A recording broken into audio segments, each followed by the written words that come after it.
வணக்கம் நண்பர்களே. கொங்கணர் சித்தரின் சீடரான கடைப்பிள்ளை சித்தரையா சொன்ன நவக்கிரக ஞான கக்கிஷம் என்கிற தலைப்பில் யோக ஞான சாஸ்திர திரட்டு நூலில் சொல்லப்பட்டதை இங்கே பதிவிடுகிறோம். நவக்கிரகங்களின் தோஷம் நீங்கி செழுமையாக வாழ்வதற்கு இந்த நவக்கிரக கக்கிஷம் துணையாக இருக்கிறது என்பதால் கடைப்பிள்ளை சித்தரையா உலக மக்களுக்கு இதை சொல்லியதாக எடுத்துக்கொண்டு இந்த நவக்கிரக ஞான கக்கிஷத்தை பக்தியுடன் சுத்தி செய்து வணங்கி வரும்போது இந்த கக்கிஷம் செய்கின்ற சித்துகள் ஏராளம். நினைத்தது நடக்காமல் போகிறதுக்கு எந்தெந்த கிரகங்கள்லாம் தடையா இருக்கிறதோ அவைகளெல்லாம் விலகி நின்று அருள் செய்கிற அதிசயமும் நடக்கிறத கண்கூடாக காணலாம்னு சொல்கிறார் கடைப்பிள்ளை சித்தரையா. மொத்தம் 14 பாட்டுகள். கொஞ்சம் பொறுமையா பாருங்க. நல்ல காலமும் நல்ல நேரமும் அதிர்ஷ்டமும் சேர்ந்து வருகிறவங்களுக்கு தான் இந்த பதிவு ரொம்ப முக்கியமானதாக இருக்கும். நவக்கிரக கக்கிஷ சக்கரத்தையும் பூஜை முறையையும் கடைப்பிள்ளை சித்தரையா சொன்னதையும் பார்த்துட்டு வரலாமா? கொண்டதொரு நாதவிந்து கலையினாலே குவிந்ததொரு நவக்கிரக கூர்மை கேளு. ஒரு செம்பு தகட்டையோ வெள்ளி தகட்டையோ இல்லைன்னா ஒரு திடமான காகிதத்தையோ எடுத்துக்கிட்டு அதுல இந்த சக்கரத்தை வரையணும்னு சொல்றார். தகட்டுல வரைகிறதுக்கு ஆணியை கொண்டு எழுதலாம். காகிதத்தில் தெளிவாக தெரிவது போன்ற வண்ணத்தில் பேனாவால் கூட எழுதி கொள்ளலாம். முதலில் மேலிருந்து கீழாக 10 கோடுகள் வரைய வேண்டும். அதே போல இடமிருந்து வலமாக குறுக்காக 10 கோடுகள் வரைய வேண்டும். அப்போது 9க்கு 9ஆக 81 அறைகள் கிடைக்கும். அந்த அறைகளுக்குள்ளே என்னென்ன எழுத்துக்களை எவ்வளவு எழுத வேண்டும் என்று சொல்கிறேன் என்று சொல்லிவிட்டு கேளடா முதல் அறையில் கம்மென்றிட்டு கணிதமுடன் 11 லக்கம் போடு. போட்டு வச்சிருக்கிற கட்டத்துக்குள்ள முதல் கட்டத்திலிருந்து 11 அறைகளில் கம் என்று எழுத வேண்டும். அடுத்து இரண்டாவதாக சம் என்று 7 தடவை 7 அறைகளில் தொடர்ந்து எழுத வேண்டும். அடுத்து மூன்றாவதாக டம் என்று 12 அறைகளில் தொடர்ந்து எழுத வேண்டும். அடுத்து நாலாவதாக தம் என்று 8 அறைகளில் எழுத வேண்டும். அடுத்ததாக ஐந்தாவதாக ரம் என்று 13 அறைகளில் எழுத வேண்டும். ஆறாவதாக லம் என்று 9 அறைகளில் எழுத வேண்டும். ஏழாவதாக அம் என்று 5 அறைகளில் எழுத வேண்டும். எட்டாவதாக என்று 10 அறைகளில் எழுத வேண்டும். அடுத்ததாக 9ஆவதாக ஓம் என்று 6 அறைகளில் எழுத வேண்டும். நவக்கிரக வீடும் நவபீசமும் 9ஆகவும் மொத்தமாக 81 லக்கமாக எழுதி முடித்ததும் எல்லா அறைகளிலும் எழுதிவிட்டதை சரிபார்க்கவும்.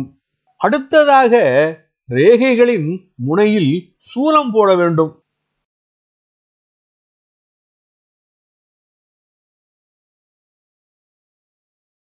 சூலம் போட்டு முடித்ததும் சக்கரமானது சுத்தமானதுன்னோ அந்த சக்கரத்தை சுற்றி ரவி வளையம் என்கிற சூரிய வட்டம் 3 வரைய வேண்டும். அந்த சூரிய வட்டத்தில் தாமரையின் இதழ்கள் வரைய வேண்டும். அந்த சூரிய வட்டத்தை சுற்றிலும் சுவர் போல வரைந்து 4 பக்கத்திலும் வாசல் விட்டு வரைய வேண்டும். அந்த 4 வாசல்களும் 4 வேதங்களை குறிக்கும். மேல் வாசல் ரிக்வேதம் என்றும், கீழ்வாசல் சாமவேதம் என்றும், தெற்குப்புற வாசல் யஜுர்வேதம் என்றும், வடக்குப்புற வாசல் அதர்வண வேதம் என்றும் சொல்லப்படுகிறது. ரிக்வேத வாசலுக்கு உயிர் கொடுக்க லா லீ லூ லம் என்ற மந்திரமும், சாமவேத வாசலுக்கு உயிர் கொடுக்க சா சி சு சம் என்கிற மந்திரமும், யஜுர்வேத வாசலுக்கு உயிர் கொடுக்க நா நீ நூ நம் என்ற மந்திரமும், அதர்வண வேத வாசலுக்கு உயிர் கொடுக்க ரா ரீ ரூ ரம் என்ற மந்திரமும் உச்சரிக்கும் போது ஓம் என்கிற உயிரெழுத்தையும் கூட சேர்த்து எழுதி அந்த சக்கரத்தை எதிரில் வைத்து மலர்கள் வைத்து கற்பூர ஆராய்ச்சி செய்து மனதார பூஜை செய்து நெற்றி பொட்டில் மையத்தில் பார்வையை பதிய வைத்து செவம் செய்யும் போது அந்த மந்திரத்தின் செயலை கேளுங்கப்பான்னு சொல்லிட்டு கண்களை மூடி செவம் செய்கிற போது உருப்போடுறதுக்கு ஒரு மந்திரத்தை சொல்கிறார். ஐ உ ஆ சிவய நம அப்படின்னு 108 தடவை, அதாவது ஐ உ ஆ சிவய நம அப்படின்னு 108 தடவை மனதிற்குள் சொல்லி உருப்போடும் போது எழுதி வச்சிருக்கிற நவக்கிரக கக்கிஷ சக்கரம் சித்தியாகும்னோ, அப்படி சித்தியான சக்கரம் என்னென்ன சித்துகள் செய்யுங்கிறத கேளுப்பான்னு சொல்லிட்டு, சித்துகள் என்ன முக்கியமான கருத்து இருக்கிறது. சிவசிவா என்கிற அமைதியான மனது நன்மை தீமை இரண்டுக்குமானது. தினமும் இந்த நவக்கிரக கக்கிஷத்துக்கு மனதார பூஜை செய்து வருகிற போது மனமுருகி கேட்டதெல்லாம் கிடைக்கவும் நினைத்ததெல்லாம் நடத்தி காட்டவும் முடியும்னோ, புருவத்தின் மத்தியிலே பூரணத்தை உணர்ந்து இறைவனின் அருள் பெறலாம் என்றும் சொல்கிறார். சரியப்பா, இந்த நவக்கிரக சக்கரத்தை வரைஞ்சு மஞ்சளும் சந்தனமும் குங்குமமும் பூசி மலர்கள் வைத்து ஊதுபத்தி கற்பூரம் காட்டி பூஜை அறையிலேயே வைத்து பூஜை செய்தாலும், காப்புக்குள்ள வைத்து கையில கட்டிக்கிட்டாலும் என்ன கிடைக்கும்னு தானே கேக்குறீங்க.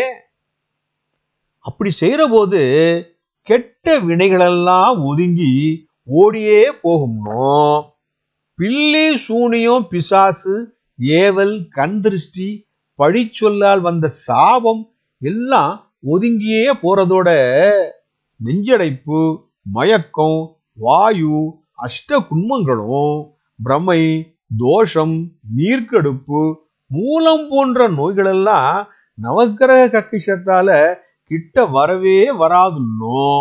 இந்த நவக்கிரக கக்கிஷத்தின் பலனை நம்பிக்கை இல்லாதவர்களுக்கும் கெட்ட புத்தி கொண்டவர்களுக்கும் சொல்லிட்டா சூரிய சந்திரனை மறந்து போய் வாழ்கின்ற நரகத்திற்கு போவார்கள்னோ, இதனால கிடைக்கிற நன்மைகளை தனக்குள்ளேயே வச்சுக்கணும்னோ, மௌனமா அமைதியா இருந்து பலனை தெரிஞ்சுக்கோன்னு சொல்லிட்டு, அது மட்டும் இல்ல, இந்த நவக்கிரக கக்கிஷத்தின் சக்கரத்தை பற்றியும் அதன் நன்மைகள் பற்றியும் உங்களின் பிள்ளைகளுக்கோ உண்மையான சீடர்களுக்கோ நல்லவிதமாக சொல்லித் தரலாம்னோ, இதனால அவர்களுக்கு நன்மையும் நல்ல வாழ்க்கையும் கிடைக்கும்னோ, குருவுக்கும் பலனுண்டும்னு சொல்கிறார்.